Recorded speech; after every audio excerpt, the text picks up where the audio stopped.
Building तो दर हालत में है। सिक्योरिटी जान और माल की बन रही है यहाँ पर। तो कोई आता है तो जान हथेली पे रख करके आता है। तो ये सारी चीज़ मेरे जहन में है। हम विपक्षी है वैसे तो, अगर जो सरकार उनकी नहीं सुन रही है तो धरने पे बैठ जाए सिविल हॉस्पिटल की बिल्डिंग के सामने। हम उनका समर्थन करेंगे, हम भी धरने पे बैठेंगे उनके साथ हरियाणा सरकार के खिलाफ, अगर जो सच में इस अस्पताल की घोषणा को पूरा करवाना चाहते हैं तो। हर सरकार का फर्ज बनता है कि उसके राज्यों में रहने वाले लोगों को जहां अच्छी स्वास्थ्य सेवाएं मिले, वहीं बच्चों को शिक्षा प्राप्त करने के लिए अच्छा स्कूल मिले। लेकिन साइबर सिटी गुरुग्राम में स्वास्थ्य सेवाएं की बात की जाए चरमराई हुई है। साइबर सिटी गुरुग्राम की लगभग 35 लाख की आबादी पर एक सामान्य अस्पताल है, लेकिन ये अस्पताल भी पिछले कई सालों से खंडर पड़ा हुआ है, जिसके कारण यहाँ रहने वाले लाखों लोग मजबूरन अपना इलाज कराने के लिए या तो प्राइवेट अस्पतालों में जाते हैं या फिर दिल्ली जाना पड़ता है। अस्पताल बनाने में क्यों देरी हो रही है, इस बात को लेकर आज केंद्रीय मंत्री राव इंद्रजीत सिंह ने अधिकारियों अपने कार्यकर्ताओं के साथ खंडर पड़े अस्पताल का औचक निरीक्षण किया। केंद्रीय मंत्री राव इंद्रजीत सिंह ने कहा कि उनका लक्ष्य है कि ये अस्पताल जल्द से जल्द बने और ये अस्पताल आधुनिक हो जाए, ताकि इस अस्पताल में गुरुग्राम साइबर सिटी गुरुग्राम के साथ साथ अन्य जिले के लोगों को भी स्वास्थ्य सेवा का लाभ मिले।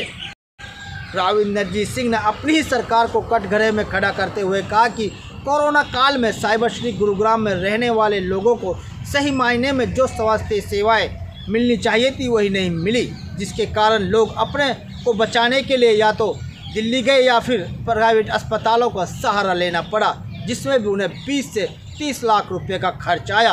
अंदर सिविल हॉस्पिटल सबसे बेहतर हो नॉर्थ इंडिया के अंदर, ये मेरा प्रयास है। और थोड़ा सा मैं ये दुर्भाग्य भी महसूस करता हूँ कि गुरुग्राम की जनता को ये सुविधा कोविड के दौरान नहीं मिल पाई। सबको प्राइवेट अस्पतालों में जाना पड़ा। 20-20, 30-30 लाख एक कोविड पेशेंट को खर्च करने पड़े। अब क्या हाल लोगों का वैसे होता होगा जब आउट पेशेंट डिपार्टमेंट में जाते हैं, मुझे नहीं, लेकिन अगर प्राइवेट अस्पतालों के साथ तुलना करी जाए तो सिविल अस्पताल के अंदर मोर और लेस फ्री चिकित्सा हो जाती है।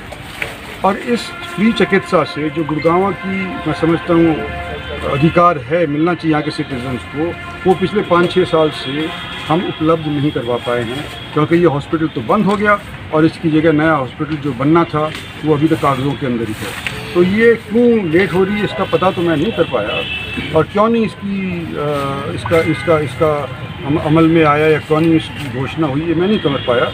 लेकिन मैं प्रयासरत पहले भी था, 2-3 बार यहाँ पे मैं विज़िट कर चुका हूँ। आज भी इसीलिए आया हूँ कि भाई क्या बीच के अंदर रोड़ा अटक रहा है, उसको हल करवाने का प्रयास करेंगे। आने वाले समय के अंदर जल्द से जल्द यहाँ पर फर्स्ट क्लास हॉस्पिटल और फर्स्ट क्लास मशीनरी लाने का प्रबंध करने का मेरा प्रयास है। बिल्डिंग तो दर हालत में है। सिक्योरिटी जान और माल की बन रही है यहाँ पर। तो कोई आता है तो जान हथेली पे रख करके आता है। तो ये सारी चीज़ मेरे जहन में है, मैं देख रहा हूँ उसको, और इसकी वजह से मैं यहाँ पे आज आया हूँ।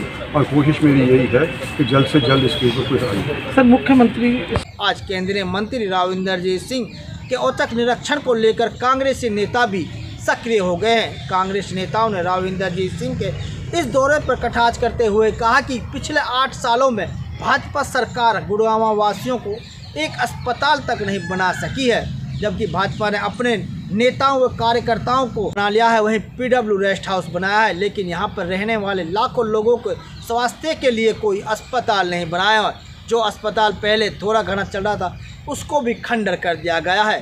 कांग्रेस नेता राजेश यादव ने कहा कि भाजपा सरकार सिर्फ जाति और धर्म के नाम पर लोगों को बांटकर राजनीति कर रही है, जबकि उनका स्वास्थ्य के बारे में कोई ध्यान नहीं है। वहीं राजेश यादव ने गत 29 मई को गुड़गांव में संपन्न हुई हरियाणा प्रगति रैली में मुख्यमंत्री द्वारा 2711 करोड़ रुपए की गई घोषणाओं पर भी सवाल खड़े करते हुए कहा कि मुख्यमंत्री मनोहर लाल जी पहले ये बताएं कि जो उन्होंने पिछले 8 सालों में घोषणाएं की हैं उन पर कितना काम हो गया है।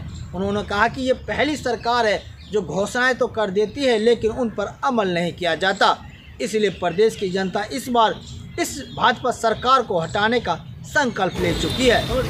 जी, ये गुड़गांव का सबसे बड़ा दुर्भाग्य है और विडंबना है कि यहाँ के जो नेता हैं, जो चाहे वो सांसद हैं चाहे यहाँ के विधायक हैं, वो पार्ट टाइम पॉलिटिशियन है, फुल टाइम तो या तो आराम करते हैं या वो बिजनेस करते हैं अपना।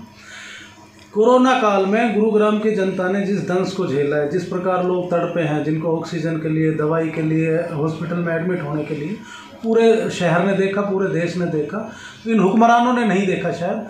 दूसरा, इन्होंने कोरोना उस इलाज के नाम पे पैसा तो खूब खाया। जैसे M3M बिल्डर को CSR के तहत मेदांता में 7 करोड़ रुपया खर्च करवा दिया एक टेंट लगा के, जहाँ एक सिंगल आदमी का इलाज नहीं हुआ। और ये गुरुग्राम का सिविल हॉस्पिटल है जावेद जी, ये मुद्दा बन गया है भारतीय जनता पार्टी के लिए, इसको बनवाना नहीं है। अब राव इंद्रजीत जी क्या है कि उनको बीजेपी में तो उनकी पूछ है नहीं, और वो अब शायद मार्गदर्शक मंडल में उनके जाने की उम्र होगी बीजेपी के हिसाब से, तो उनको लगता है उनकी टिकट कट जाएगी। और बीजेपी उनको भाव भी नहीं दे रही जब गुरुग्राम संसदीय क्षेत्र में, गुरुग्राम शहर में एक रैली हो रही है और गुरुग्राम के सांसद को ही नहीं बुलाया जा रहा है, वो नहीं आ रहे, इससे बड़ा क्या। दूसरी बात यह है, मुख्यमंत्री मनोहर लाल खट्टर गुड़गांव से जड़ते हैं, वो नहीं चाहते यहाँ विकास हो, यहाँ के काम हो। अब सिर्फ इस अस्पताल की देख लीजिए, खंडर है, इसके लिए DPR बन चुकी है। पहले तो ये कह रहे थे कि स्कूल की अड़चन है, अब वो स्कूल की ज़मीन भी ट्रांसफ़र हो चुकी है अस्पताल के नाम। अब भी उसके बाद 1-1.5 साल हो गया, कुछ नहीं हो रहा। इसके लिए बजट कितना एलोकेट किया वो नहीं पता।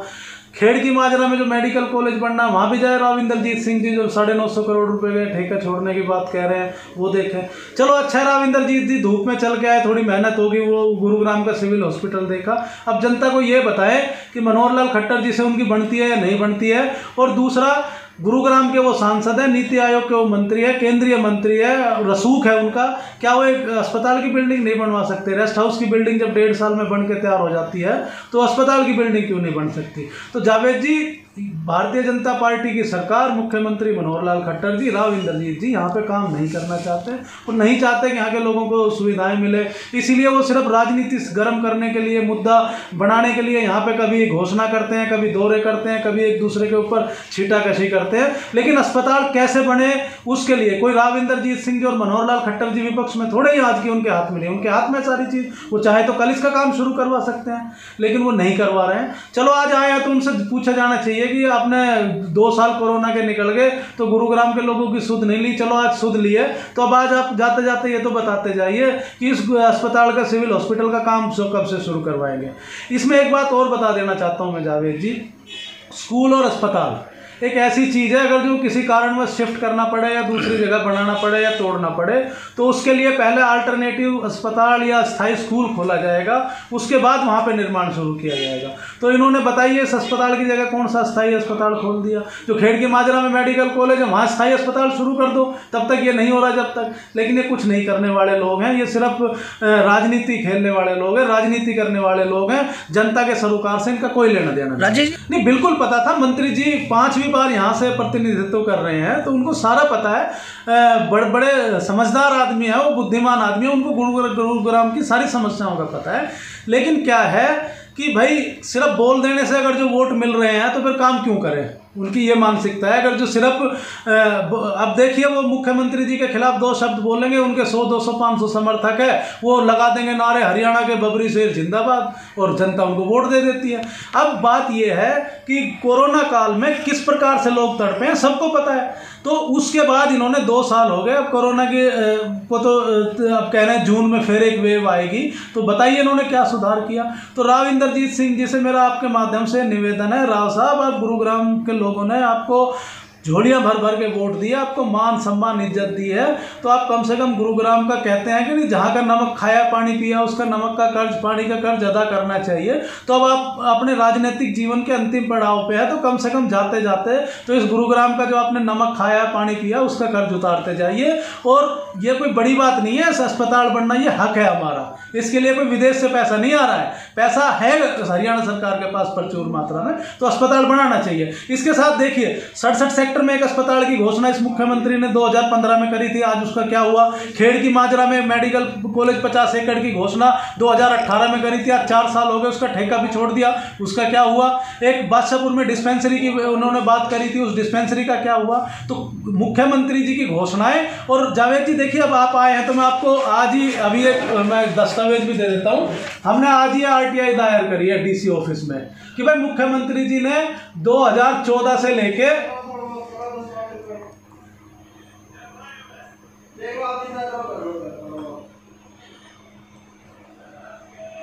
$50 कि मुख्यमंत्री जी ने 2014 से लेकर और आज तक कितनी घोषणाएं करी है, कितनी उनमें से पूरी हुई है, कितनी पे काम चल रहा है और कितनी नॉट फिजिबल है।